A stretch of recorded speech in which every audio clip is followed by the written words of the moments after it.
إن الحمد لله نحمده ونستعينه ونؤمن به ونتوكل عليه ونعوذ بالله من شرور أنفسنا ومن سيئات أعمالنا من يهده الله فلا مضل له ومن يضلل فلا هادي له أشهد أن لا إله إلا الله وحده لا شريك له وأشهد أن محمدا عبده ورسوله اللهم صل على محمد وعلى آل محمد كما صليت على إبراهيم وعلى آل إبراهيم اللهم بارك على محمد وعلى آل محمد كما باركت على إبراهيم وعلى آل إبراهيم إنك حميد مجيد أعوذ بالله من الشيطان الرجيم يا أيها الذين آمنوا اتقوا الله حق تقاته ولا تموتن إلا وأنتم مسلمون يا أيها الناس اتقوا ربكم الذي خلقكم من نفس واحدة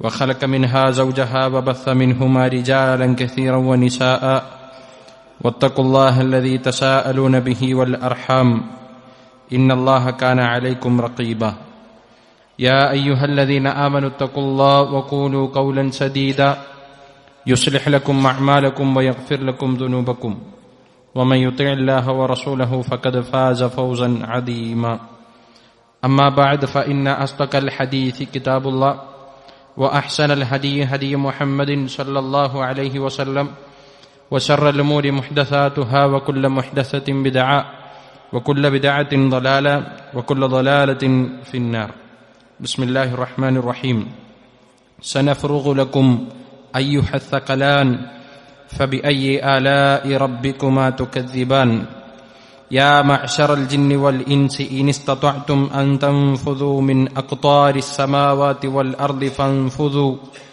لا تنفذون إلا بسلطان സ്നേഹസമ്പന്നരായ സത്യവിശ്വാസികളെ വിശ്വാസിനികളെ, സൃഷ്ടിച്ച് പരിപാലിച്ചുകൊണ്ടിരിക്കുന്ന റഹ്മാനും റഹീമുമായ അള്ളാഹുവിൻ്റെ നിയമനിർദ്ദേശങ്ങൾ കഴിവിൻ്റെ പരമാവധി ജീവിതത്തിൻ്റെ എല്ലാ മേഖലകളിലും പുലർത്തി തഖ്വ പാലിച്ച് ജീവിതത്തെ ക്രമീകരിക്കണമേ എന്ന് സ്വന്തത്തെ മറക്കാതെ ദീനിൻ്റെ പേരിൽ ഓർമ്മപ്പെടുത്തുകയാണ്, വസിയത്ത് ചെയ്യുകയാണ്. റഹ്മാനായ റബ്ബ് അവൻ ഏറ്റവും അധികം ഇഷ്ടപ്പെടുന്ന മുത്തഖീങ്ങളായ അവൻ്റെ അടിമകളുടെ കൂട്ടത്തിൽ നമ്മെ എല്ലാവരെയും ഉൾപ്പെടുത്തി അനുഗ്രഹിക്കുമാറാകട്ടെ. കമാലിയത്ത് അഥവാ പൂർണ്ണത, അത് അള്ളാഹുവിന് മാത്രം അവകാശപ്പെട്ട വിശേഷണമാണ്. മനുഷ്യരെ സംബന്ധിച്ച് പ്രത്യേകിച്ചും ആരും പൂർണ്ണരല്ല. അതുകൊണ്ട് തന്നെ നമ്മൾ ഉദ്ദേശിക്കുന്ന രൂപത്തിൽ, നമ്മൾ ആഗ്രഹിക്കുകയും തീരുമാനിക്കുകയും ചെയ്യുന്ന രൂപത്തിൽ നമ്മുടെ തന്നെ ജീവിതത്തെ ക്രമീകരിക്കാൻ പലപ്പോഴും നമുക്ക് സാധിക്കാറില്ല. ജീവിതത്തിന്റെ ഭൗതികവും അതുപോലെ തന്നെ പാരത്രികവുമായ ലോകത്തേക്ക് വേണ്ടി നമ്മൾ ചെയ്യുന്ന പ്രവർത്തനങ്ങളിൽ ആ നിലക്കുള്ള അപാകതകൾ കടന്നു വരിക സ്വാഭാവികമായ കാര്യമാണ്. മനുഷ്യർ അവർ അള്ളാഹുവിനോട് അനുസരണക്കേട് കാണിക്കുമെന്നത് രണ്ടർത്ഥത്തിൽ അവരെ സംബന്ധിച്ചിടത്തോളം സഹജമായി സംഭവിക്കും. ഒന്ന്, മനുഷ്യന്റെ മനസ്സ് എപ്പോഴും തിന്മകളോട് ചാനായിരിക്കും നിൽക്കുക എന്ന് ഖുർആൻ പഠിപ്പിക്കുന്നുണ്ട്. അതുപോലെ തന്നെ രണ്ടാമത്തെ കാര്യം, ആഗ്രഹങ്ങളോട് സമരസപ്പെട്ടു പോകാൻ എല്ലായ്പ്പോഴും മനുഷ്യനെ കൊണ്ട് സാധിച്ചു കൊള്ളണമെന്നില്ല. അതോടൊപ്പം അള്ളാഹു സുബ്ഹാനഹു വ തആല തന്നെ പഠിപ്പിച്ചത് മനുഷ്യർ, മുസ്ലിമീങ്ങൾ, മുഅ്മിനുകൾ, അവന്റെ ഇഷ്ടപ്പെട്ട അടിമകൾ പല ഘട്ടങ്ങളിലായി അവരുടെ ജീവിതത്തിൽ അരുതായ്മകൾ സംഭവിക്കുമെന്ന് തന്നെയാണ്. അങ്ങനെ അരുതായ്മകൾ സംഭവിക്കുമ്പോൾ അത് പുറത്തു തരാൻ റബ്ബ് തയ്യാറാണ് എന്നാണ് ഖുർആനും ഹദീസും ഒക്കെ നമ്മളെ പഠിപ്പിക്കുന്നത്. അല്ലാഹു സുബ്ഹാനഹു വ തആല വളരെ പ്രൗഢിയോടുകൂടെ അഭിമാനത്തോടുകൂടെ അവന്റെ അടിമകളോട് പലവരും പരിശുദ്ധ ഖുർആനിലൂടെ റസൂലുള്ളാഹി സ്വല്ലല്ലാഹു അലൈഹി വസല്ലമയോട് പഠിപ്പിച്ചു തരാൻ ആവശ്യപ്പെട്ട കാര്യമാണ്, അടിമകളെ, നിങ്ങൾ ചെയ്യുന്ന അരുതായ്മകൾ, നിങ്ങൾ ചെയ്യുന്ന തെറ്റുകൾ, നിങ്ങൾ ചെയ്യുന്ന കുറ്റങ്ങൾ അത് പുറത്തു തരാൻ റബ്ബിന് ഇഷ്ടമാണ്. അവൻ അതിന് തയ്യാറാണ്. അവൻ അതിന് തയ്യാറായി നിൽക്കുന്നവനാണ്. ഗഫാർ, അള്ളാഹുവിന്റെ പേരുകളിൽപ്പെട്ട ഒരു പേരാണ് അൽ ഗഫാർ, അൽ ഗഫൂർ. അവൻ പാപങ്ങൾ അങ്ങേയറ്റം പുറത്തു കൊടുക്കാൻ താല്പര്യപ്പെടുന്നവനാണ്. അവനോട് പാപമോചനത്തെ ചോദിക്കുന്നവർക്ക് ആ പാപങ്ങൾ പുറത്തു വിട്ടുവീഴ്ച ചെയ്തു കൊടുക്കാൻ ഇഷ്ടപ്പെടുന്നവനാണ് റബ്ബ് എന്നറിയിക്കുന്ന അവന്റെ നാമങ്ങൾ നമ്മൾ പഠിച്ചിട്ടുണ്ട്. അപ്പൊ ഒരു വിശ്വാസിയെ സംബന്ധിച്ചിടത്തോളം നമ്മുടെ അള്ളാഹുവിനോട് അനുസരണക്കേടായി അഥവാ പാപങ്ങളായി ജീവിതത്തിൽ സംഭവിക്കുന്ന കാര്യങ്ങളെ ഗൗരവത്തിൽ കണ്ട് മനസ്സിലാക്കി എത്ര പെട്ടെന്ന് അത്തരം തിന്മകളിൽ നിന്ന് പാപമോചനം ചോദിച്ച് ശുദ്ധമാകാൻ സാധിക്കുമോ അത്ര പെട്ടെന്ന് അത്തരം കാര്യങ്ങൾ നിർവഹിക്കുക എന്നതാണ് നമ്മളെപ്പോഴും ശ്രദ്ധിക്കേണ്ടത്. യഥാർത്ഥത്തിൽ അല്ലാഹു സുബ്ഹാനഹു വ തആലയോട് നമ്മൾ ഇസ്തിഗ്ഫാർ ചോദിക്കുക എന്ന് പറഞ്ഞാൽ എന്താണ് അർത്ഥം? എന്റെ ജീവിതത്തിൽ അരുതായ്മകൾ വന്നുപോയി, അഥവാ സ്രഷ്ടാവായ റബ്ബിനോട് കാണിക്കേണ്ട അനുസരണത്തിൽ എനിക്ക് വീഴ്ച വന്നുപോയി, അനുസരണക്കേട് കാണിച്ചു, തിന്മ സംഭവിച്ചു. അതുകൊണ്ട് അത് പുറത്തു തരിക എന്ന്, വിട്ടുവീഴ്ച ചെയ്ത് കിട്ടുക എന്നത് എന്റെ ആവശ്യമാണ്. എന്നാൽ അല്ലാഹു സുബ്ഹാനഹു വ തആല അടിമകളോട് അങ്ങനെയല്ല പെരുമാറുന്നത്. നമ്മൾ നമ്മുടെ ആവശ്യം ചോദിച്ച് അല്ലാഹുവിനോട് വിട്ടുവീഴ്ചയെ ചോദിക്കാൻ നമ്മൾ തയ്യാറാകുമ്പോൾ അത് വിട്ടുവീഴ്ച ചെയ്തു തരാനുള്ള കാരുണ്യത്തിന്റെ റഹ്മാനായ റബ്ബിന്റെ സമീപനത്തോടൊപ്പം അങ്ങനെ വർത്തിക്കുന്ന ആളുകൾക്ക് ദുന്യവിയായി ഒട്ടേറെ നേട്ടങ്ങൾ കൂടെ ഉണ്ട് എന്ന് പഠിപ്പിക്കുകയാണ് ചെയ്തത്. നോക്കൂ, നമ്മളൊരു തെറ്റ് ചെയ്തു, ആ തെറ്റ് പുറത്തു തരണമേ എന്ന് ആരോടാണോ അവകാശപ്പെട്ടത്, ചോദിക്കാൻ അവകാശപ്പെട്ടത്, അവനോട് നമ്മൾ ചോദിക്കുന്നു. അതവൻ വിട്ടുവീഴ്ച ചെയ്ത് തരുന്നു എന്ന് മാത്രമല്ല, അതോടൊപ്പം ദുന്യവിയായി ഒട്ടനേകം അനുഗ്രഹങ്ങൾ കൂടെ നൽകുമെന്നാണ് ഖുർആനും ഹദീസും ഒക്കെ നമ്മൾ പഠിപ്പിക്കുന്നത്. വയാ ഖൗമി ഇസ്തഗ്ഫിറു റബ്ബക്കും സുമ്മ തൂബു ഇലൈഹി യുർസിലിസ് സമാഅ അലൈക്കും ഇദ്റാറ വയസിദുക്കും ഖുവ്വത്തൻ ഇലാ ഖുവ്വത്തിക്കും വലാ തതവല്ലൗ മുജ്രിമീൻ. നിങ്ങൾക്ക് തിന്മകൾ വന്നുപോയാൽ എടുക്കേണ്ട സമീപനത്തെക്കുറിച്ച് ആദ് ഗോത്രത്തോട് പറഞ്ഞ സംഭവം സൂറത്ത് ഹൂദിൽ പറയുകയാണ്. അവർ പ്രവാചകൻ സല്ലല്ലാഹു അലൈഹി വസല്ലം ഹൂദ് അലൈഹി സ്വലാത്തു വസ്സലാം അദ്ദേഹത്തിന്റെ സമൂഹത്തോട് പറഞ്ഞു, യാ ഖൗമി ഇസ്തഗ്ഫിറു റബ്ബക്കും, നിങ്ങൾ നിങ്ങളുടെ റബ്ബിനോട് പാപമോചനത്തെ ചോദിക്കുക, എന്നിട്ട് അവനോട് തൗബ ചോദിച്ച് ഖേദം പ്രകടിപ്പിച്ച് മടങ്ങുക. അള്ളാഹു ആകാശത്തുനിന്ന് നിങ്ങൾക്ക് മഴ വർഷിപ്പിച്ചു തരും. വയസീദുക്കും ഖുവ്വത്തൻ ഇലാ ഖുവ്വത്തിക്കും, നിങ്ങൾക്ക് ഇപ്പോൾ ഉള്ളതിനേക്കാൾ ശക്തി അള്ളാഹു വർദ്ധിപ്പിച്ചു നൽകും. അല്ലെ, ആദ് സമൂഹത്തെക്കുറിച്ച് നമ്മൾ പഠിച്ചിട്ടുണ്ട്. ഏറ്റവും ശക്തവാന്മാരാണ്, കായിക ബലം കൊണ്ട് ഏറ്റവും ശക്തന്മാരുമായി സൃഷ്ടിക്കപ്പെട്ടവരാണ് അവർ. അല്ലത്തീലം യുഖ്ലഖു മിസ്ലുഹാ ഫിൽ ബിലാദ്, അവരെപ്പോലെ കായിക ബലമുള്ള, ആരോഗ്യമുള്ള, ശേഷിയുള്ള മറ്റൊരു ജനത ഉണ്ടായിട്ടില്ല, സൃഷ്ടിക്കപ്പെട്ടിട്ടില്ല എന്ന് ഖുർആൻ പഠിപ്പിക്കുകയാണ്. അങ്ങനെ ശക്തവാന്മാരായ ആളുകളോട് അവരിൽ വന്ന തെറ്റുകൾ പൊറുക്കലിനെ ചോദിച്ചാൽ അള്ളാഹു അവർക്ക് വീണ്ടും ഓഫർ കൊടുക്കുകയാണ്, യസിദുക്കും ഖുവ്വത്തൻ ഇലാ ഖുവ്വത്തിക്കും, ഇപ്പോൾ ഉള്ളതിനേക്കാൾ നിങ്ങൾക്ക് ശക്തി അള്ളാഹു വർദ്ധിപ്പിച്ചു നൽകും. ഇപ്പൊ വിശ്വാസികളെ, അത് നമ്മളോടൊക്കെയുള്ള അള്ളാഹു സുബ്ഹാനഹു വ തആലയുടെ ഓഫറാണ്. നമ്മൾ ചെയ്ത പാപങ്ങൾ പുറത്തു തരാൻ റബ്ബിനോട് കൈനീട്ടി ചോദിക്കുമ്പോൾ നമുക്ക് ഇപ്പോഴുള്ളതിനേക്കാൾ കഴിവ് എല്ലാ നിലക്കും റബ്ബ് വർദ്ധിപ്പിച്ചു നൽകും. ദുന്യവയായ എത്രയെത്ര സമൃദ്ധികളെ കുറിച്ചാണ് ഇസ്തിഗ്ഫാർ കൊണ്ടുവന്ന് നൽകുമെന്ന് ഖുർആൻ നമ്മളെ പഠിപ്പിക്കുന്നത്. ആകാശത്തുനിന്ന് മഴ വർഷിപ്പിച്ചു നൽകും, ഭൂമിയിൽ നിന്ന് വിളവ് നിങ്ങൾക്കുണ്ടാകും, നിങ്ങൾക്ക് സന്താന സൗഭാഗ്യം ഉണ്ടാകും. ഇങ്ങനെ നമ്മൾ ചെയ്ത തെറ്റ് അള്ളാഹുവിനോട് പൊറുക്കലിനെ ചോദിക്കുമ്പോൾ സംഭവിക്കുന്ന കാര്യങ്ങളായി പറയുന്നത് ദുന്യവിയായ നേട്ടത്തെക്കുറിച്ച് കൂടെയാണ്.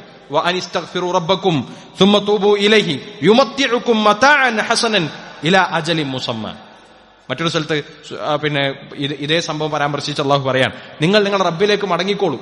തൗഹീദ് പഠിപ്പിച്ചതിന്റെ ശേഷം അമ്പിയാക്കൾ പഠിപ്പിക്കുകയാണ് ഒരു സമൂഹത്തോട്, വഅനിസ്തഗ്ഫിറു റബ്ബക്കും, നിങ്ങൾ നിങ്ങളുടെ റബ്ബിനോട് പാപമോചനത്തെ ചോദിച്ച് മടങ്ങുക. സുമ്മ തൂബു ഇലൈഹി, അവനോട് ഖേദിച്ച് മടങ്ങുക. യുമത്തിഉകും മതാഅൻ ഹസനൻ ഇലാ അജലിൻ മുസമ്മ, അള്ളാഹു നിങ്ങൾക്ക് കണക്കാക്കിയ മരണം വരെ അള്ളാഹു അനുഗ്രഹങ്ങൾ നിങ്ങൾക്ക് ചോരിക്കൊരിഞ്ഞു തരും എന്ന് പഠിപ്പിക്കുകയാണ്. അപ്പൊ നോക്കൂ, അള്ളാഹു സുബ്ഹാനഹു വ തആലയുടെ റഹ്മത്ത് ഇതിൽ നമുക്ക് മനസ്സിലാക്കാൻ പറ്റും. അഥവാ നമ്മൾ ചെയ്ത പാപങ്ങൾ പുറത്തു തരാൻ വേണ്ടി അള്ളാഹുവിനോട് ചോദിക്കുമ്പോൾ അത് പുറത്തു തരാൻ അവൻ വിശാല മനസ്കരാണ്. ഒന്നല്ല, രണ്ടല്ല, മൂന്നല്ല, ആവർത്തിച്ച് മനുഷ്യരുടെ ഭാഗത്ത് നിന്ന് തെറ്റുകൾ വന്നാലും അത് പുറത്തു തരാൻ അള്ളാഹു സന്നദ്ധനാണ്. അത് ഖുർആൻ നമ്മളെ പഠിപ്പിക്കുന്നുണ്ട്. നബി സല്ലല്ലാഹു അലൈഹി വസല്ലം പറഞ്ഞല്ലോ, നിങ്ങൾ ഒരു തിന്മയൊന്നും സംഭവിക്കാത്ത, പിഴവുകൾ സംഭവിക്കാത്ത ഒരു സമൂഹമായിരുന്നുവെങ്കിൽ ലഅദ്ഹബകുമുല്ലാഹ്, അള്ളാഹു നിങ്ങളെ ഇവിടുന്ന് പോക്കിക്കളയുമായിരുന്നു.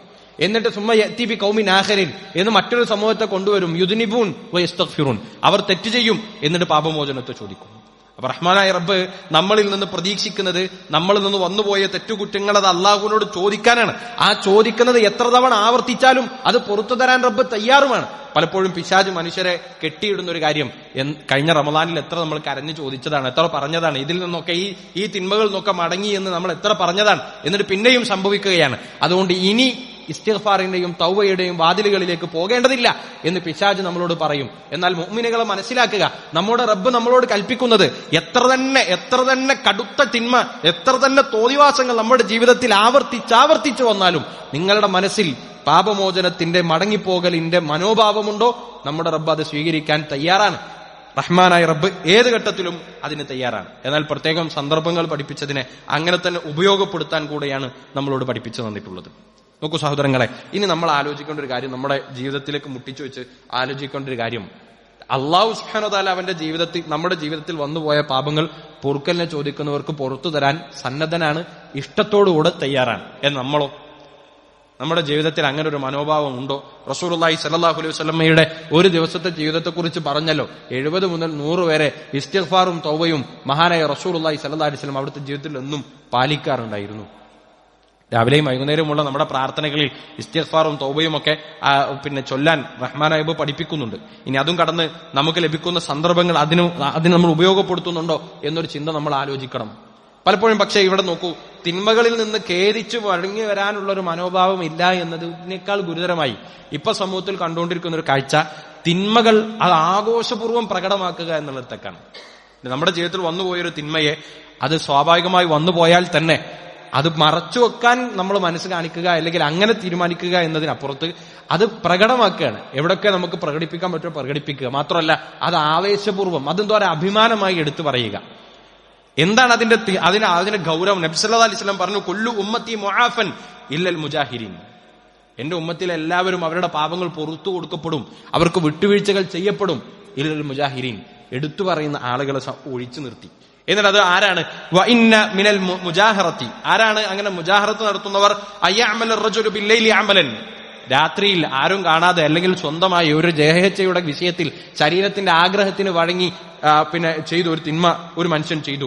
സുമ്മ യുസ്ബിഹു വഖദ് സതറഹുല്ലാഹു അലൈഹി, പിന്നീട് നേരം കൊടുത്തു അള്ളാഹു അത് മറച്ചു വെച്ചിട്ടുണ്ട്, ആളുകൾ അറിഞ്ഞിട്ടില്ല, ആളുകൾ അറിയാതെ അള്ളാഹു മറച്ചു വെച്ച ഒരു തിന്മയായിരുന്നു അത്. പക്ഷെ ആ മനുഷ്യൻ എന്താക്കും? ഫയഖൂലു യാ ഫുലാൻ, അവൻ ആളുകളോട് പോയി പറയും, അമിൽതുൽ ബാരിഹത കദാ വ കദാ, ഇന്നലെ രാത്രി ഞാൻ ഇന്നതൊക്കെ കണ്ടു, ഇന്നതൊക്കെ ചെയ്തു, ഇങ്ങനെയൊക്കെ ഞാൻ ആസ്വദിച്ചു.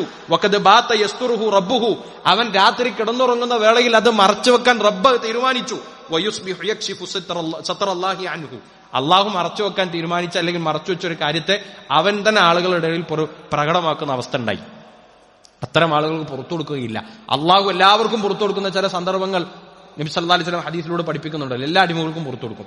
അങ്ങനെ പുറത്തു കൊടുക്കുമ്പോഴും അതിൽ നിന്നും മാറ്റി നിർത്തപ്പെടുന്ന വിഭാഗം ആളുകളാണ് തിന്മ ചെയ്യാന്ന് മാത്രമല്ല ആ തിന്മയെ ആഘോഷപൂർവ്വം പ്രകടമാക്കുന്ന ഒരു സ്വഭാവം ഉണ്ടാവുക. എത്ര ഗുരുതരമാണ്, നമ്മൾ ആലോചിക്കുന്നത് എത്ര ധിക്കാരമാണ്, എത്ര അഹങ്കാരമാണ് അങ്ങനെ ചെയ്യുമ്പോൾ നമ്മൾ പ്രവർത്തിക്കുന്നത്. ഇപ്പൊ അതൊന്നൊരു വിഷയമല്ലാത്ത രൂപത്തിലേക്ക് മാറാം. ആണും പെണ്ണും ഒക്കെ ആയി നമ്മുടെ ജീവിതത്തിൽ വരുന്ന കാര്യം. ചിലപ്പോൾ തിന്മകൾ എന്ന് പറഞ്ഞാൽ അതുകൊണ്ട് നമ്മൾ മനസ്സിലാക്കേണ്ടത് എന്താ? ആളെ തല്ലലോ കൊല്ലലോ മാത്രമൊന്നുമല്ലല്ലോ. അള്ളാഹു കൽപ്പിച്ചൊരു കാര്യത്തിന് വിരുദ്ധമായി ജീവിതത്തിൽ രഹസ്യവും പരസ്യവുമായി വന്നാൽ അത് ഏത് ചെറുതും വലുതുമാണെങ്കിലും അത് തിന്മയാണ്. അത് സംഭവിച്ചാൽ തന്നെ അത് പ്രകടമാക്കാതിരിക്കാൻ നമുക്ക് മര്യാദ ഉണ്ടാകണം. ഇനി അതിൽ നിന്ന് എത്രയും പെട്ടെന്ന് തൗബ ചോദിച്ച് മടങ്ങാനാണ് നമ്മൾ മനസ്സ് കാണിക്കേണ്ടത്. എന്നാൽ സഹോദരങ്ങളെ, നമ്മൾ വീണ്ടും ആലോചിക്കേണ്ട കാര്യം, ഇപ്പൊ ഈ കഴിഞ്ഞൊരു ആഴ്ചയെ നമ്മൾ എടുക്കുക. കഴിഞ്ഞൊരു ആഴ്ചത്തെ നമ്മുടെ ഒരു ജീവിതത്തിലെ ദൈനംദിന പ്രവർത്തനങ്ങൾ എടുത്താൽ കണ്ടതും പറഞ്ഞതും ആസ്വദിച്ചതുമായി എത്രയെത്ര ഹറാമുകൾ, ബോധ്യമുള്ള ഹറാമുകൾ, അല്ലെ? നമുക്കൊക്കെ ബോധ്യമുള്ള, ആരും പറഞ്ഞു തരേണ്ടതില്ലാത്ത, ഒരു മിമ്പറിൽ നിന്നും ഉത്ബോധിപ്പിച്ച് തരേണ്ടതില്ലാത്ത വിധം നമ്മളൊക്കെ ബോധവാന്മാരായ എത്ര തിന്മകൾ നമ്മുടെ ജീവിതത്തിൽ വന്നുപോയിട്ടുണ്ടാകും. അതൊന്നിങ്ങനെ ആലോചിച്ചെടുക്കുക. മറുഭാഗത്ത് ഒരു 100 തവണയെങ്കിലും അള്ളാഹുവിനോട് ഇസ്തിഗ്ഫാറിനെ ചോദിക്കാൻ നമുക്ക് സാധിച്ചിട്ടുണ്ടോ എന്നതിനെ കുറിച്ച് ചിന്തിക്കുക. നമ്മളിപ്പോഴും ആലോചിക്കാൻ അതൊക്കെ നിസ്സാരമാണ്, അല്ലെങ്കിൽ വീണ്ടും ഇതൊക്കെ കാലത്തിനനുസരിച്ച് എല്ലാവരിലും സംഭവിക്കുന്നതാണ്, ഇത്ര ഗുരുതരമല്ല എന്ന ആലോചനയിലാണ് നമ്മൾ ഉള്ളത്. ഖുർആൻ പറഞ്ഞു, സനഫ്റുഗു ലക്കും അയ്യുഹ സഖലാൻ, മനുഷ്യരോടും ജിന്നുകളോടും അല്ലാഹു സുബ്ഹാനഹു വ തആല പറയുന്ന കാര്യമാണ്. സനഫ്റുഗു ലക്കും അയ്യുഹ സഖലാൻ, നിങ്ങൾക്ക് വേണ്ടി ഞാൻ ഒഴിഞ്ഞിരിക്കും, റബ്ബ് ഒഴിഞ്ഞിരിക്കും. ഫറാഗ് എന്ന് പറഞ്ഞാൽ മറ്റെല്ലാ തിരക്കുകളിൽ നിന്നും മാറി നിൽക്കുക എന്നാണ് വാക്കർത്ഥം. റഹ്മാനായ റബ്ബിനെ സംബന്ധിച്ചിടത്തോളം അങ്ങനെ തിരക്കുകളിൽ നിന്ന് മാറി നിന്ന് മറ്റൊരു കാര്യം ചെയ്യേണ്ട വ്യവസ്ഥിതിയില്ല. പക്ഷെ ഇതൊരു താക്കീതാണ്. ഞാൻ നിങ്ങൾക്ക് വേണ്ടി ഒഴിഞ്ഞിരിക്കുമെന്ന് പറഞ്ഞാൽ മറ്റൊരു കാര്യത്തിലും ഞാൻ വ്യാപൃതനാകാതെ അത് ശരിയാക്കാൻ വേണ്ടി ഞാൻ ഒഴിഞ്ഞിരിക്കും. എന്താണ് ഈ ആയത്ത് വിശദീകരിക്കുമ്പോൾ പണ്ഡിതന്മാർ പഠിപ്പിക്കുന്നത്? മനുഷ്യന്റെ പ്രവർത്തനങ്ങളുടെ വിചാരണയ്ക്ക് വേണ്ടി റബ്ബ് ഒഴിഞ്ഞിരിക്കുന്നതിനെ കുറിച്ചാണ് ഈ പ്രയോഗം. നമ്മുടെ കർമ്മങ്ങൾ അള്ളാഹു വിചാരണക്കെടുക്കുന്നതിനു വേണ്ടി ആ സന്ദർഭത്തെ സൂചിപ്പിച്ചാണ് ഈ പറയുന്നത്. ഞാൻ നിങ്ങളോട് മുഖാമുഖം സംസാരിക്കാൻ, നിങ്ങളുടെ പ്രവർത്തനങ്ങൾ നിങ്ങളുടെ കയ്യിൽ തന്ന് രേഖ കാണിച്ച് നിങ്ങളെ കർമ്മങ്ങളെ വിചാരണക്കെടുക്കാൻ വേണ്ടി ഞാൻ ഒഴിഞ്ഞിരിക്കും. ഫബി അയ്യി ആലാഇ റബ്ബികുമാ തുകദിബാൻ, ആ വേളയിൽ മനുഷ്യരെ, ജിന്നുവർഗമേ, നിങ്ങൾ അള്ളാഹുവിന്റെ ഏതേത് നിഅമത്തിനെയാണ് നിഷേധിച്ച് കളയുക? സാധ്യമല്ല. ശ്വസിച്ചതും തിന്നതും ഉണ്ടതും ഉറങ്ങിയതും ശരീരത്തിന്റെ പ്രവർത്തനവും കുടുംബവും നാട്ടിൽ അനുഭവിച്ച എല്ലാ സൗഖ്യങ്ങളും നമ്മൾ ആലോചിച്ചോളൂ. അള്ളാഹുവിന്റെ ചോദ്യത്തിന് നമ്മൾ മറുപടി കൊടുക്കണം, അല്ലെങ്കിൽ ആ വാക്കിനെ ഗൗരവത്തിലെടുക്കണം. റബ്ബ് നമ്മളോട് ഒഴിഞ്ഞിരിക്കും, നമ്മളുമായുള്ള വിചാരണക്ക് ഒഴിഞ്ഞിരിക്കും. എന്നിട്ട് നമ്മുടെ വിചാരണക്കെടുക്കും. യാ മഅ്ശറൽ ജിന്നി വൽ ഇൻസി ഇൻ ഇസ്തതഅ്തും അൻ തൻഫുദു മിൻ അഖ്താരി സ്സമാവാതി വൽ അർളി ഫൻഫുദു. ആ വേളയിൽ ആകാശഭൂമികളുടെ മേഖലകളെ വിട്ടുകടന്ന് എങ്ങോട്ടെങ്കിലുമൊക്കെ പോകാൻ നിങ്ങൾക്ക് പറ്റുമെങ്കിൽ ഫംഫുദു, നിങ്ങൾ പൊയ്ക്കോളൂ. ലാ തൻഫുദൂന ഇല്ലാ ബി സുൽത്താൻ.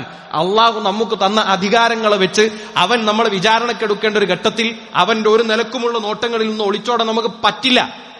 ആകാശഭൂമികളെ ഭേദിച്ച് പോകാൻ നിങ്ങൾക്ക് പറ്റുമെങ്കിൽ നിങ്ങൾ പൊയ്ക്കോളൂ. സാധ്യമല്ല. അള്ളാഹുവിന്റെ മുന്നിൽ എല്ലാ കർമ്മങ്ങളും രേഖപ്പെടുത്തപ്പെട്ട് അത് നമ്മുടെ മുന്നിൽ കാണിച്ചു തന്ന് ഓരോ നിമിഷത്തെക്കുറിച്ചും ചോദിച്ച് അവയവങ്ങൾ സംസാരിച്ച് അവയവങ്ങൾ സാക്ഷി പറഞ്ഞ് ആ രേഖ കയ്യിൽ തന്ന് ഒരു വിചാരണയിൽ നിന്ന് ആരും മുക്തരല്ല. ഒളിച്ചോടാൻ കഴിയില്ല, ഒന്നും മറച്ചു വെക്കാൻ കഴിയില്ല, എന്തെങ്കിലുമൊക്കെ ന്യായം പറഞ്ഞൊരു മനുഷ്യന് തിരിഞ്ഞോടിപ്പോകാൻ കഴിയില്ല. അതുകൊണ്ട് ആ ഘട്ടത്തെക്കുറിച്ച് നമ്മളോട് ഓർത്തോളാൻ ഖുർആൻ നമ്മളോട് പറയുന്നുണ്ട്. സഹോദരങ്ങളെ, അതൊന്നല്ലോ കുറേ കഴിഞ്ഞ് സംഭവിക്കാനുള്ളതാണ് എന്ന പൈശാചികമായ ബോധ്യത്തെ നമ്മൾ മാറ്റിവെക്കണം. എന്നിട്ട് ചെയ്തുപോയ പാപങ്ങളെ കുറിച്ച് അള്ളാഹുവിനോട് ഇസ്തിഗ്ഫാർ ചോദിക്കാൻ നമ്മൾ വളരെ താല്പര്യപൂർവ്വം വരണം. അതാണ് ഖുർആൻ പറഞ്ഞത്, വസാരിഊ ഇലാ മഗ്ഫിറത്തിൻ മിർ റബ്ബിക്കും വജന്നത്തിൻ. അള്ളാഹു നിങ്ങൾക്ക് വാഗ്ദാനം ചെയ്തിട്ടുള്ള ഒരു പാപമോചനത്തിന്റെ വഴിയിലേക്ക് നിങ്ങൾ ധൃതിപ്പെട്ടു പോകണം. വസാബിക്കൂ, നിങ്ങൾ മത്സരിച്ച് അതിനൊക്കെ മുന്നോട്ട് വന്നോളൂ എന്ന ഖുർആൻ നമ്മളോട് നടത്തുന്ന ആഹ്വാനം. അതുകൊണ്ട് സഹോദരങ്ങളെ, ജീവിതത്തെ അങ്ങനെ ചിട്ടപ്പെടുത്താൻ നമുക്ക് സാധിക്കണം. തിന്മകൾ മാറി നിൽക്കുന്നതോടൊപ്പം നമ്മളൊന്ന് ആലോചിക്കണം. ജീവിതത്തിൽ വന്നുപോയ തെറ്റുകൾ അള്ളാഹുവിനോട് ഏറ്റുപറയുന്ന, അത് കേവലം എന്തല്ല, ഒരു പാപമോചനം ചെയ്തുപോയ തെറ്റുകൾ എനിക്ക് വിട്ടുപുറത്ത് തരണേ എന്നുള്ള വാചകങ്ങൾക്കപ്പുറത്ത് സംഭവിക്കുന്ന ഒരുപാട് കാര്യങ്ങളുണ്ട്. ഈ ആയത്തുകളൊക്കെ നമ്മൾ പഠിപ്പിക്കുന്ന രൂപത്തിൽ അള്ളാഹു നമുക്ക് അനുഗ്രഹങ്ങളെ ചൊരിയും ഇസ്തിഗ്ഫാർ ചെയ്താൽ എന്ന് പഠിപ്പിച്ചല്ലോ. എന്താണ് കാരണം? ഞാൻ അള്ളാഹുവിനോട് എന്റെ പാപങ്ങൾ ഏറ്റുപറയുന്ന ഒരു സ്വഭാവം ഉണ്ടായാൽ ഞാനും എന്റെ സൃഷ്ടാവും തമ്മിലുള്ള അടുപ്പം വർദ്ധിക്കും. ആ അടുപ്പം വർദ്ധിക്കുന്നതിന്റെ ഭാഗമായി അവനെ നമ്മൾ ഇഷ്ടപ്പെടുന്ന അവന്റെ അടിമകൾ എന്ന നിലക്ക് അവൻ കൂടുതൽ നിഅമത്തുകളിലേക്ക് നമ്മളെ വകതിരിച്ചു വിടും എന്നാണ് നമ്മൾ മനസ്സിലാക്കേണ്ടത്. അതുകൊണ്ട് ഇവിടെ നിന്നും ദുനിയവിയായും കുറച്ചൊക്കെ എന്തെങ്കിലും നേടണമെന്ന് ആഗ്രഹിക്കുന്നുവെങ്കിൽ, പരലോകത്ത് വലിയ വിജയം നേടണമെന്ന് ആഗ്രഹിക്കണമെങ്കിൽ സഹോദരങ്ങളെ, പാപമോചനം അത് ജീവിതത്തിന്റെ ഒരു സ്വഭാവമായിരിക്കണം. അതില്ലാത്തവരെ സംബന്ധിച്ചിടത്തോളം നഷ്ടമായിരിക്കും എന്ന് ഖുർആൻ പറഞ്ഞല്ലോ. തൂബ ലിമൻ വജദ ഫീ സ്വഹീഫത്തിഹി ഇസ്തിഗ്ഫാറൻ കസീറ എന്ന് നബി സല്ലല്ലാഹു അലൈഹി വസല്ലം പറയുണ്ടായി. അവന്റെ കർമ്മങ്ങളുടെ ഏടുകൾ പരിശോധിക്കുമ്പോൾ ധാരാളം ഇസ്തിഗ്ഫാറുകൾ ഉള്ളവർക്ക് മംഗളം. അവിടെ കർമ്മങ്ങളുടെ വിഷയത്തിൽ പൊതുവെ ഇസ്ലാം ധാരാളിത്തത്തെ കുറിക്കാറില്ല. നമുക്ക് പരിശോധിച്ചാൽ മനസ്സിലാകും. ധാരാളം പ്രവർത്തിക്കണം എന്നതിനെ കുറിച്ച് നിർദ്ദേശങ്ങൾ പൊതുവെ ഉണ്ടാകാറില്ല. എന്നാൽ ഖുർആൻ നബി സല്ലല്ലാഹു അലൈഹി വസല്ലം പറയുകയാണ്, കർമ്മങ്ങളുടെ രേഖകൾ കയ്യിൽ കിട്ടുമ്പോൾ ധാരാളം ഇസ്തിഗ്ഫാറിന്റെ വാചകങ്ങളും പ്രയോഗങ്ങളും മനോഭാവമുള്ള ആളുകൾക്ക് മംഗളം എന്ന് ഖുർആൻ പഠിപ്പിക്കുന്നുണ്ട്. സഹോദരങ്ങളെ, നമ്മുടെ ജീവിതത്തിലെ പ്രവർത്തനങ്ങൾ എടുത്ത് പരിശോധിച്ചാൽ ധാരാളം എന്ന് പറയാൻ പോയി ജീവിതത്തിൽ അർഹിക്കുന്ന വിധത്തിലെങ്കിലും പാപങ്ങൾ അള്ളാഹുവിനോട് ഏറ്റുപറയുന്ന ഒരു ഇസ്തിഗ്ഫാറിന്റെ മനോഭാവം നമുക്കുണ്ടോ എന്ന് നമ്മൾ പരിശോധിക്കണം. ഓടിക്കളയാനോ മാറിക്കളയാനോ നമുക്ക് പറ്റില്ല എന്ന് നമ്മൾ തിരിച്ചറിയണം. തിന്മകൾ അത് പ്രകടമാക്കാതിരിക്കാൻ നല്ല ശ്രദ്ധ നമുക്കുണ്ടാക്കണം. നോക്കൂ, ഇപ്പൊ ഇനി 2-3 ദിവസങ്ങൾ കഴിഞ്ഞാൽ നമ്മുടെ നാട്ടിൽ നമ്മുടെ കൂടെ ജീവിക്കുന്ന ഒരു വിഭാഗത്തിന്റെ ഒരു ആഘോഷ ദിനം കടന്നു വരും. നമ്മളൊരു മതേതര സമൂഹത്തിൽ, ഒരു മതനിരപേക്ഷ സമൂഹത്തിൽ ജീവിക്കുന്ന ആളുകളാണ്. എല്ലാവർക്കും അവരുടേതായ വിശ്വാസങ്ങളുണ്ട്, അവരുടേതായ ആചാരകർമ്മങ്ങളുണ്ട്. ആ ആചാരത്തിന്റെയും വിശ്വാസത്തിന്റെയും ഭാഗമായി തന്നെ ആഘോഷങ്ങളുണ്ട്. ഈ ആഘോഷങ്ങളിലൊക്കെ നമ്മൾ എല്ലാ സ്ഥലത്തും നമ്മൾ പാലിക്കേണ്ട ഒരു ഇസ്ലാമിക മര്യാദ ഉണ്ടല്ലോ. നമ്മൾ പള്ളിയിലേക്ക് പോകുമ്പോൾ മുസ്ലിം, സ്കൂളിലേക്കും കോളേജിലേക്കും ജോലി സ്ഥലത്തേക്ക് പോകുമ്പോൾ ആ ഇസ്ലാം നമ്മൾ അഴിച്ചു വെച്ചിട്ടല്ലല്ലോ പോകുന്നത്. അതേ മുസ്ലിം ആയിട്ടാണല്ലോ നമ്മൾ പോകുന്നത്. അവിടെ കാണുമ്പോൾ നമ്മൾ നമ്മുടെ സഹോദരങ്ങളെ കാണുമ്പോൾ സലാം പറയുന്നുണ്ടല്ലോ. മുസ്ലിം ആയതുകൊണ്ട് ജോലി സ്ഥലത്തും എല്ലായിടത്തും നമ്മൾ ചെല്ലുമ്പോൾ അങ്ങാടി ചെന്നാലും ആളുകളെ കണ്ട സലാം പറയും. എന്താ? അവിടെയും ഇസ്ലാമിന്റെ ഒരു മര്യാദ നമുക്ക് പാലിക്കാനുണ്ട്. അങ്ങനെ ജീവിതത്തിൽ എല്ലായിടത്തും പാലിക്കേണ്ട വിശ്വാസത്തിന്റെ ഒരു മർമ്മം നമ്മളെ സംബന്ധിച്ച് പാലിക്കാനുണ്ട്. എന്നാൽ ഈയിടെയായി അതൊക്കെ പല നിലക്കും വിട്ടുകളയുന്ന അല്ല. ഇനിയിപ്പോ അത് ഒരു അന്യമത ആഘോഷം എന്നത് മാത്രമല്ല. ഇപ്പൊ നോക്കൂ, കഴിഞ്ഞ ദിവസം നമ്മുടെ നാട്ടിൽ ഒരു തെരഞ്ഞെടുപ്പ് കഴിഞ്ഞു, അതിന്റെ റിസൾട്ട് വന്നു. വളരെ അപകടകരമായ രൂപത്തിൽ മുസ്ലിം സമുദായത്തിൽ നമുക്ക് പ്രതീക്ഷ വെക്കാൻ പറ്റുമോ? ഈ റോട്ടിൽ ആളുകൾ യാത്ര ചെയ്യുന്നവന്റെ സഞ്ചാര സ്വാതന്ത്ര്യത്തിൽ തടഞ്ഞു നിർത്തി അവിടെ വലിയ ശബ്ദത്തിൽ പാട്ടുവെച്ച് കൂത്താടുന്ന അല്ലെങ്കിൽ ആടുന്ന കളിക്കുന്ന മുസ്ലിം സമുദായത്തിലെ ചെറുപ്പക്കാരെ വെച്ച് നമുക്ക് എന്ത് പ്രതീക്ഷയാണ് ആ സമുദായത്തിന്റെ ഒരു ചെറുപ്പത്തിൽ നമുക്ക് വെക്കാൻ പറ്റുക? റസൂലുള്ളാഹി സ്വല്ലല്ലാഹു അലൈഹി വസല്ലമയുടെ കൂടെ ഒരു സംഘം യാത്ര നടത്തുന്ന വേളയിൽ പ്രവാചകൻ സ്വല്ലല്ലാഹു അലൈഹി വസല്ലമയുടെ സഹചാരിയുടെ ഒരു മത്താഴ്, ഒരു സംഭവം, ഒരു കെട്ട്, അവന്റെ ഒരു ലഗേജ് ചില ആളുകൾ കൂടി എടുത്തു വെച്ചു. എന്തിനാ വെച്ചത്? സ്വാഭാവികമായിട്ട് മടങ്ങി വരുമ്പോൾ അത് കാണാതിരിക്കുമ്പോൾ ഒരു ബേജാറുണ്ടാവില്ല. അങ്ങനെ ഒരു നമ്മളെ പുതിയ കാലത്തെ ഭാഷയിൽ പറഞ്ഞാൽ പ്രാങ്കാണ്, അല്ലെങ്കിൽ അങ്ങനെയൊക്കെയുള്ള ഒരു സാഹചര്യത്തിന് വേണ്ടി ചെയ്തതാണ്. പിന്നെ നബി സല്ലല്ലാഹു അലൈഹി വസല്ലം ഈ കാഴ്ച ഇങ്ങനെ കാണുന്നു. ആ വ്യക്തി വന്നു, അദ്ദേഹത്തിന്റെ ബാഗേജ് കാണുന്നില്ല എന്ന് കണ്ടപ്പോൾ അദ്ദേഹത്തിന്റെ പേടിയായി. ആ പേടി കൊണ്ട് അദ്ദേഹം വെപ്രാളം കാണിച്ച് ഇങ്ങനെ തപ്പാൻ തുടങ്ങി. അത് കണ്ട് സ്വാഭാവികമായി നമുക്കൊക്കെ ചിലപ്പോൾ തോന്നും അതൊരു അങ്ങനെ ഒരു സിറ്റുവേഷൻ ഉണ്ടാക്കി ചിരിക്കുന്നുണ്ടപ്പോൾ റസൂലുള്ളാഹി സ്വല്ലല്ലാഹു അലൈഹി വസല്ലം വിലക്കി, ഒരു മുസ്ലിമിനെ ഭയപ്പെടുത്തി ആഘോഷിക്കരുതേ എന്ന് നബി സല്ലല്ലാഹു അലൈഹി വസല്ലം പഠിപ്പിച്ചു. ഒന്നുമല്ല, എല്ലാവർക്കും അറിയുന്ന സൗഹൃദത്തിന്റെ പശ്ചാത്തലത്തിൽ പോലും ആകരുതേ എന്ന് നബി സല്ലല്ലാഹു അലൈഹി വസല്ലം പഠിപ്പിച്ചു. നോക്കൂ, കഴിഞ്ഞ ദിവസം നമ്മുടെ തൊട്ടടുത്ത പ്രദേശത്ത് ഈ ആഘോഷങ്ങൾക്കിടയിൽ നമുക്കൊരു ജീവൻ നഷ്ടപ്പെട്ടു. അദ്ദേഹം മരണത്തോടുകൂടെ നഷ്ടം അദ്ദേഹത്തിന്റെ കുടുംബത്തിനാണ്, അദ്ദേഹത്തിന്റെ മക്കൾക്കാണ്, അദ്ദേഹത്തിന്റെ ഉമ്മക്കാണ്, ഉപ്പക്കാണ്, അദ്ദേഹത്തെ ആശ്രയിച്ച് ജീവിക്കുന്ന ആളുകൾക്കാണ്. ഒരു മനുഷ്യൻ മരണപ്പെടാൻ മാത്രം പാകത്തിൽ ഒരു വിഷയം നടന്നാൽ എത്ര ഗൗരവത്തിൽ നമ്മുടെ നാട് ചർച്ച ചെയ്യണം. ഒരു വിജയാഘോഷത്തിന്റെ അടുക്ക് പടക്കം പൊട്ടിയ അദ്ദേഹത്തിന്റെ വണ്ടിയിൽ തന്നെ സൂക്ഷിച്ച പടക്കം പൊട്ടിച്ച് ഒരു ജീവൻ നമുക്ക് നഷ്ടപ്പെട്ടു. മാത്രമല്ല, അത് സർവ്വവ്യാപിയായി ഇങ്ങനത്തെ സംഗതികൾ ഉണ്ടാകുമ്പോൾ തൊട്ടടുത്ത വീടുകളിൽ പാർക്കുന്ന കുഞ്ഞുങ്ങളില്ലേ, പ്രായമായവരില്ലേ, അവരൊക്കെ ഭയപ്പെടുമ്പോൾ കിട്ടുന്നത് ഒരു ആഹ്ലാദമാണെങ്കിൽ സഹോദരങ്ങൾ, അത് തെറ്റാണ്. കൂട്ടത്തിലുള്ള ഒരു മനുഷ്യന്റെ ഒരു ബാഗ് ഒളിപ്പിച്ച് വെച്ച് പേടിപ്പിക്കരുത്, പാടില്ല എന്ന് പഠിപ്പിച്ച റസൂലുള്ളാഹി സ്വല്ലല്ലാഹു അലൈഹി വസല്ലം അനുയായികളാണ് നമ്മൾ. നമുക്ക് എങ്ങനെയാണ് ഒരു വീട്ടിൽ കിടന്നുറങ്ങുന്ന, ഒരു വീട്ടിൽ സ്വസ്ഥമായ അവസ്ഥ കിട്ടേണ്ട ഒരു പ്രായമുള്ള ആളെ പേടിപ്പിക്കാൻ പറ്റുക, അത്തരം കാര്യങ്ങൾ ചെയ്യാൻ പറ്റുക, എന്നിട്ട് തുള്ളാനും ആഘോഷിക്കാനും അത് വലിയ സംഭവമായി നമ്മുടെ പ്ലാറ്റ്ഫോമിലൊക്കെ ഷെയർ ചെയ്യാൻ പറ്റുക തെറ്റാണ് എന്നതിലൊരു തർക്കവുമില്ല. മാത്രമല്ല, ഞാൻ പറഞ്ഞു വരുന്നത് ഇനി ഒരു അന്യമത ആഘോഷം എന്ന വിഷയത്തിൽ മാത്രമല്ല, വിവാഹങ്ങളൊക്കെ ഈ തരത്തിലാണ് ഇപ്പൊ കാര്യങ്ങൾ നടന്നുകൊണ്ടിരിക്കുന്നത്. അവിടെ ആണും പെണ്ണൊക്കെ ഇടപഴകുന്നിടത്തൊക്കെ ശക്തമായ വിലക്കുകൾ, ശക്തമായ പരിധികൾ ഇസ്ലാം പറഞ്ഞിട്ടുണ്ട്. അതിനൊക്കെ ചേർത്താണ് ഞാൻ പറയുന്നത്, അതൊക്കെയും അള്ളാഹുവിന്റെ മുന്നിൽ വിചാരണക്കെടുക്കപ്പെടും. നമ്മൾ ഒറ്റക്ക് റബ്ബിന്റെ മുന്നിൽ നിൽക്കും, നമ്മളെ മാത്രം വിചാരണക്ക് വേണ്ടി റബ്ബ് ഒഴിഞ്ഞിരിക്കും എന്ന ആയത്ത്, ആ എല്ലാ പശ്ചാത്തലത്തെയും മുൻനിർത്തിയാണ് മുസ്ലിം സമുദായങ്ങൾക്ക് നമ്മൾ ഓർക്കേണ്ടത്, അല്ലെ? പ്രത്യേകിച്ചും ഈ ആഘോഷത്തിന്റെ പശ്ചാത്തലത്തിലേക്ക് വന്നാൽ അള്ളാഹുവിനൊരു കുഞ്ഞു ജനിച്ചു എന്നതിനെ കുറിച്ചാണല്ലോ ആഘോഷം. ആകാശഭൂമികൾ പൊട്ടിപ്പിളരുമാറ് ഗൗരവമുള്ള കാര്യമാണെന്ന് ഖുർആൻ പറഞ്ഞ കാര്യമാണത്. അതെങ്ങനെ ഒരു വിശ്വാസിക്ക് ആഘോഷിക്കാൻ പറ്റുക? അല്ലെ, ഇതേ അള്ളാഹുവിന് ഒരു ദൈവസങ്കല്പത്തിനുണ്ടാകുന്ന കുഞ്ഞുപോലുമല്ല. നമ്മളൊക്കെ വിശ്വസിക്കുന്ന സ്രഷ്ടാവായ ഖാലിക്കും മാലിക്കും മുദബ്ബിറുമായ റബ്ബിന് ഒരു സന്താനമുണ്ട് എന്നതാണ് ഈ ആഘോഷത്തിന്റെ ആദർശ പശ്ചാത്തലം.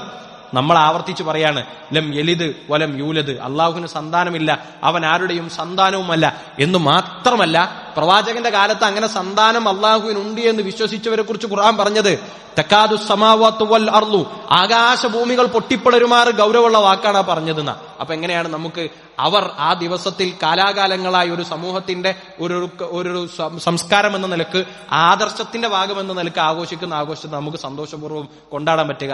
അവർ ധരിക്കുന്ന അതേ വസ്ത്രം ധരിക്കാൻ പറ്റുക? അവർ ചെയ്യുന്നത് പോലെയുള്ള ആചാരക്രമങ്ങളുടെ ഭാഗമാകാൻ ഒരു മുസ്ലിമിന് എങ്ങനെയാണ് പറ്റുക എന്ന് നമ്മൾ സ്വയമേ ചിന്തിക്കുക. ഇതൊന്നും ഡിവൈഡ് ഉണ്ടാക്കുന്ന കാര്യമല്ല.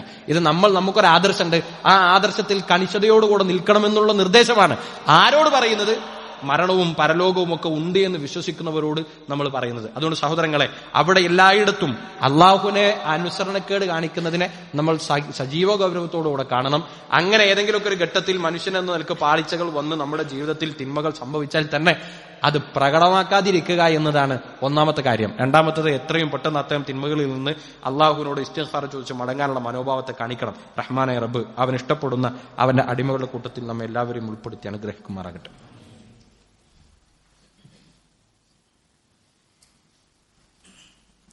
അൽഹംദുലില്ലാഹി റബ്ബിൽ ആലമീൻ വബിഹി നസ്തഈൻ വസ്സലാത്തു വസ്സലാമു അലാ റസൂലില്ലാഹ് വഅലാ ആലിഹി വസഹ്ബിഹി വമൻ വാലാ യാ അയ്യുഹന്നാസ് ഊസിക്കും വഇയ്യായ സാനിയം ബിത്തഖ്വല്ലാഹ്. ഇസ്തിഗ്ഫാർ അത് അല്ലാഹു സുബ്ഹാനഹു വതആലയോട് തേടുമ്പോൾ കിട്ടുന്ന പാരത്രികവും ഭൗതികമായ ഗുണത്തെക്കുറിച്ച് നമ്മൾ പറഞ്ഞു. ഒരു സങ്കടകരമായ അവസ്ഥ പലപ്പോഴും നമ്മൾ കാണുന്നത്, അല്ലാഹു സുബ്ഹാനഹു വതആലയോട് മാത്രം നടത്തേണ്ട ഇത്തരം പാപമോചനങ്ങൾ അല്ലാഹു അല്ലാത്ത അവന്റെ സൃഷ്ടികളോട് പലരോടും വെച്ചു പുലർത്തുകയും തേടുകയും ചെയ്യുന്ന ഒരു സമൂഹത്തെ കൂടെ നമ്മൾ കാണും. അള്ളാഹു തന്നെ പരിശുദ്ധ ഖുർആൻ തന്നെ നമ്മളെ പഠിപ്പിക്കുന്ന കാര്യമാണ്, ഇന്നല്ലാഹ ലാ യഗ്ഫിറു അയ്യുശ്റക ബിഹി വയഗ്ഫിറു മാ ദൂന ദാലിക ലിമൻ യശാ. അള്ളാഹുവിന് മാത്രം വകവെച്ചു കൊടുക്കേണ്ട ഒരു കാര്യം അത് അള്ളാഹു അല്ലാത്തവർക്കാൾക്ക് വകവെച്ചു കൊടുത്താൽ അതൊരിക്കലും റബ്ബ് പുറത്തു വരില്ല. വയഗ്ഫിറു മാ ദൂന ദാലിക ലിമൻ യശാ, അതിന്റെ താഴേക്കുള്ള മറ്റേത് കാര്യങ്ങളും അവൻ ഉദ്ദേശിക്കുന്നവർക്ക് അവൻ പുറത്തു കൊടുത്തേക്കാം. അഥവാ ശിർക്കല്ലാത്ത ഏത് കാര്യവും അള്ളാഹു നമ്മൾ ഇസ്തിഗ്ഫാർ ചോദിച്ചാലും ഇല്ലെങ്കിലും ഒക്കെ അവന്റെ കാരുണ്യം കൊണ്ട് പുറത്തു കൊടുത്തേക്കാം. നന്മകൾ നമ്മൾ ഒരുപാട് ചെയ്യുന്നത് കൊണ്ട് മറ്റേത് തിന്മകളും പുറത്തു നൽകപ്പെട്ടേക്കാം. എന്നാൽ അള്ളാഹുവിന് വകവെച്ചു കൊടുക്കേണ്ട ഒരു കാര്യം അള്ളാഹു അല്ലാത്ത ഒരാൾക്ക് വകവെച്ചു കൊടുത്താൽ അത് വിശ്വാസം കൊണ്ടായാലും പ്രവൃത്തി കൊണ്ടായാലും അവൻ റബ്ബ് ഒരിക്കലും പുറത്തു കൊടുക്കുകയില്ല. അവൻ ഖാലിദുൻ മുഖല്ലദൻ ഫീഹി അബദ എന്ന നരകത്തിലാണ് എന്ന് ഖുർആൻ പറഞ്ഞിട്ടുള്ള കാര്യമാണത്. ഈ പാപമോചനത്തെ കുറിച്ച് അള്ളാഹു ഇതേ പിന്നെ പാപമോചനത്തെ പ്രോത്സാഹിപ്പിക്കുന്ന അതേ ആയത്തിൽ നമ്മളോട് പറയുന്ന കാര്യമാണ് വമൻ യഗ്ഫിറു ദുനൂബ ഇല്ലല്ലാഹ്. അള്ളാഹു അല്ലാതെ ആരാണ് നിങ്ങൾക്ക് പാപങ്ങൾ പുറത്തു തരിക? ആർക്കും സാധ്യമല്ല. അല്ലെ, നമ്മൾ തെറ്റ് ചെയ്യുന്നത് ആരോടാണ്? റബ്ബിനോടാണ്. ആ റബ്ബിന് ആ പാപങ്ങൾ പുറത്തുതരാൻ ആർക്ക് മാത്രമേ പറ്റുള്ളൂ? അള്ളാഹുവിന് മാത്രമേ പറ്റുള്ളൂ. വമൻ യഗ്ഫിറു ദുനൂബ ഇല്ലല്ലാഹ്. അള്ളാഹു അല്ലാതെ പിന്നെ ആരാണ് നിങ്ങൾക്ക് പാപങ്ങൾ പുറത്തു തരിക? ആരും പുറത്തില്ല. അതുകൊണ്ട് അള്ളാഹു അല്ലാത്ത പ്രവാചകന്മാരെയും അതുപോലെ തന്നെ മരണപ്പെട്ട ആളുകളെയും ഒക്കെ വിളിച്ച് പ്രാർത്ഥിച്ച് അവരോട് നമ്മുടെ പാപങ്ങൾ പുറത്തു തരാൻ വേണ്ടി പാടുകയും പിന്നെ ആവശ്യപ്പെടുകയും ഒക്കെ ചെയ്യുന്ന ഒരു വലിയ സമൂഹമുണ്ട്. നമ്മൾ ആലോചിക്കേണ്ടത് തെറ്റ് ചെയ്യുന്നത് ആരോടാണ്? അള്ളാഹുവിനോടാണ്. ആ തെറ്റ് പൊറുക്കാൻ ചോദിക്കേണ്ടത് ആരോടാണ്? അള്ളാഹുവിനോടാണ്. പരിശുദ്ധ ഖുർആൻ ആവർത്തിച്ച് പറയുന്ന ഒരുപാട് ഇസ്തിഗ്ഫാറിന്റെ പ്രാർത്ഥനകളുണ്ടല്ലോ. ഒരു സ്ഥലത്ത് പോലും അള്ളാഹു അല്ലാത്ത ഒരാളോടുമുള്ള ഇസ്തിഗ്ഫാർ നമുക്ക് കാണാൻ കഴിയില്ല. നബി സല്ലല്ലാഹു അലൈഹി വസല്ലമയുടെ ആഗമന കാലത്ത് പ്രവാചകന്റെ കാലഘട്ടത്തിൽ ഇബ്രാഹിം നബി അലൈഹി സ്വലാത്തു വസ്സലാം ഉണ്ട്. ഇബ്രാഹിം നബി അലൈഹി സ്വലാത്തു വസ്സലാം നോക്കുമ്പോൾ നൂഹ് നബി അലൈഹി സ്വലാത്തു വസ്സലാം ഉണ്ട്. ഈ ഏതെങ്കിലും പ്രവാചകന്മാരോട് നമ്മുടെ നാട്ടിൽ കബറടക്കപ്പെട്ടിരിക്കുന്ന മഹാന്മാർ, അല്ലെങ്കിൽ നാടിന് പുറത്ത് കബറടക്കപ്പെട്ടിട്ടുള്ള മഹാന്മാർ, അവരോടൊക്കെ ഇസ്തിഗ്ഫാർ ചെയ്യാൻ പറ്റുമെങ്കിൽ, ഒരു മഹാനോട് ഇസ്തിഗ്ഫാർ ചെയ്യാൻ പറ്റുമെങ്കിൽ ഇബ്രാഹിം നബിയോട് ഇസ്തിഗ്ഫാർ ചെയ്യാൻ എന്തായാലും പറ്റണമല്ലോ. ഖുർആൻ ആവർത്തിച്ച് പറയുന്ന ഇസ്തിഗ്ഫാറിന്റെ പ്രാർത്ഥനകളുണ്ട്. എവിടെയും അള്ളാഹുവിനോട് നിങ്ങൾ പാപമോചനത്തെ ചോദിക്കൂ എന്ന് ആവർത്തിച്ച് പറയുന്ന ആഹ്വാനങ്ങൾ എത്രയോ ഉണ്ട്. എവിടെയും ഇബ്രാഹിം നബിയോട്, നൂഹ് നബിയോട്, മൂസാ നബിയോട്, ഈസാ നബിയോട്, മുഹമ്മദ് നബിയോട് ഇസ്തിഗ്ഫാറിന് ചോദിക്കാൻ വേണ്ടിയുള്ള ഒരു ആഹ്വാനമില്ല. അപ്പൊ സഹോദരങ്ങളെ, പാപങ്ങൾ പുറത്തുതരാൻ റബ്ബിന് മാത്രമേ പറ്റുള്ളൂ. അത് പറ്റുകയുള്ളൂ എന്ന് ഖുർആനിന്റെ സ്റ്റേറ്റ്മെന്റ് ആണ്. അപ്പോ പാപങ്ങൾ പുറത്തുതരാൻ അള്ളാഹുവിന് പറ്റുമെങ്കിൽ ആ രൂപത്തിൽ പുറത്തുതരാൻ മറ്റാർക്കും പറ്റുകയില്ല. അപ്പൊ ആ തേട്ടവും ആരോടാണ് ഉണ്ടാകേണ്ടത്? സ്വാഭാവികമായും അള്ളാഹുവിനോട് മാത്രമാണ് ഇസ്തിഗ്ഫാറുകൾ ഉണ്ടാകേണ്ടത്. പക്ഷെ പൊതുവെ നമ്മുടെ നാട്ടിൽ അതല്ലാത്തത് വളരെ വ്യാപകമായുണ്ട്. എന്താ കാര്യം സംഭവിക്കുക? അങ്ങനെ ഒരാൾ ഇസ്തിഗ്ഫാർ ചോദിച്ചാൽ അവന്റെ മറ്റു തിന്മകൾ കൂടെ പുറത്ത് കൊടുക്കാതിരിക്കാൻ അതൊരു കാരണമാകും. അതുകൊണ്ട് തൗഹീദ് നിലനിർത്താൻ വേണ്ടി പരിശ്രമിക്കുക, അതിനുവേണ്ടി പഠിക്കുകയും പുലർത്താൻ വേണ്ടി കഠിനമായ പരിശ്രമം പുലർത്തുകയും ചെയ്യുക. റഹ്മാനായ റബ്ബ് തൗഫീഖ് നൽകി അനുഗ്രഹിക്കുമാറാകട്ടെ. അള്ളാഹുവെ, ചെറുതും വലുതുമാകുന്ന പാപങ്ങൾ നിന്റെ മഹത്തായ ഫضل കൊണ്ട് ഞങ്ങൾക്ക് നീ വിട്ടുപുറത്ത് മാപ്പാക്കി തരുന്ന റഹ്മാനെ. അള്ളാഹുവെ, പ്രാർത്ഥനയ്ക്ക് വേണ്ടി വസിയ്യത്ത് ചെയ്തിട്ടുള്ള ഒരുപാട് സഹോദരങ്ങളുണ്ട്. അവരുടെയൊക്കെ പ്രയാസങ്ങൾ ദൂരീകരിച്ചു കൊടുക്കണം റഹ്മാനെ. അള്ളാഹുവെ, ഞങ്ങളിൽ നിന്ന് വിട പറഞ്ഞു പോയിട്ടുള്ള മാതാപിതാക്കൾ, ബന്ധുമിത്രാദികൾ, സമുദായ നേതാക്കന്മാർ, പണ്ഡിതന്മാർ, അവരുടെയൊക്കെ കബറിടം നീ വിശാലമാക്കി കൊടുക്കണം റഹ്മാനെ. അവരെയും ഞങ്ങളെയും നിന്റെ ജന്നാത്തുൽ ഫിർദൗസിൽ ഒരുമിച്ച് ചേർക്കണം റഹ്മാനെ. അള്ളാഹുവെ, നരകത്തിലെ ഭയാനകരമായ ശിക്ഷയിൽ നിന്ന് ഞങ്ങളെയും ഞങ്ങളുടെ കുടുംബത്തെയും നീ കാത്തിരക്ഷിക്കണം റഹ്മാനെ. ജീവിതത്തിലും മരണവേളയിലും മരണാനന്തര ജീവിതത്തിലും നേരിടുന്ന ഫിത്നകളിൽ നിന്ന് നീ ഞങ്ങളെ കാത്തിരക്ഷിക്കണം റഹ്മാനെ. മസീഹ് ദജ്ജാലിന്റെ വമ്പിച്ച ഫിത്നയിൽ നിന്ന് നീ ഞങ്ങളെ കാത്തിരക്ഷിക്കണം റഹ്മാനെ. اللهم اغفر للمؤمنين والمؤمنات والمسلمين والمسلمات الأحياء منهم والأموات إنك مجيب الدعوات ويا قاضي الحاجات. اللهم أجرنا من النار، اللهم أجرنا ولوالدينا من النار. ربنا تقبل منا دعاءنا وأعمالنا إنك أنت السميع العليم وتب علينا إنك أنت التواب الرحيم واغفر لنا يا غافر المجرمين. آمين آمين برحمتك يا أرحم الراحمين.